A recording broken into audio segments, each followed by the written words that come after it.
आने वाले समय में प्रकृति की किन किन विनाशों या आपदाओं का सामना हमें करना पड़ेगा, उसका हमारे जीवन पर क्या प्रभाव पड़ेगा। देखिए कैसे हमारी आज की लापरवाही और गलतियों का नतीजा आने वाली पीढ़ियों को सहना पड़ेगा या भोगना पड़ेगा।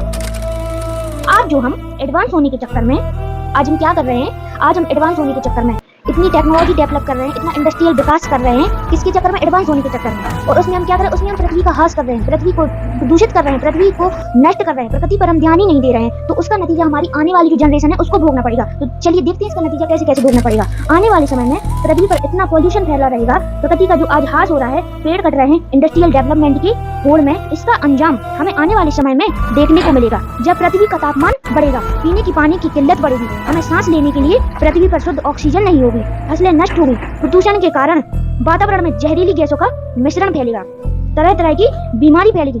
तब भी हमारी टेक्नोलॉजी क्या होगी, प्रकृति के कहर को झेल नहीं पाएगी। इसलिए पहले प्रकृति और वातावरण को स्वच्छ और संतुलित करो, तभी तो हम चीजों का उपयोग कर पाएंगे। जब हम ही नहीं होंगे इस विकास का क्या मतलब है। इसलिए पहले पर्यावरण को बचाओ जिससे हमारा जीवन है, इसके बाद विकासात्मक कार्य करो।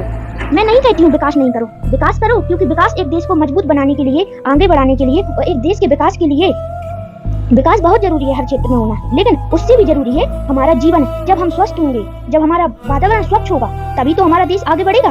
वरना लोग बीमारियों में लगे रहेंगे, जिससे ना विकास होगा ना देश आगे बढ़ेगा, ना बढ़ पाएगा। यदि हमें अपने देश को आगे बढ़ाना है तो क्या करना है, तो हमें उसमें रहने वाले लोगों को स्वस्थ और स्वच्छ रखना पड़ेगा। और ये तभी होगा जब हर इंसान, कब होगा, जब हमारे देश में रहने वाला प्रत्येक इंसान अपना इसमें योगदान देगा। किसमें, प्रकृति और पर्यावरण को प्रदूषित होने में।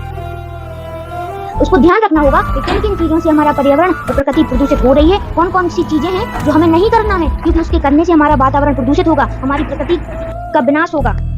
तो प्रकृति को प्रदूषित होने से बचाने के लिए हर छोटी से छोटी चीजों का ध्यान रखना पड़ेगा, क्योंकि प्रकृति है तो हम हैं, अगर प्रकृति नहीं है तो हमारा जीवन भी नहीं है।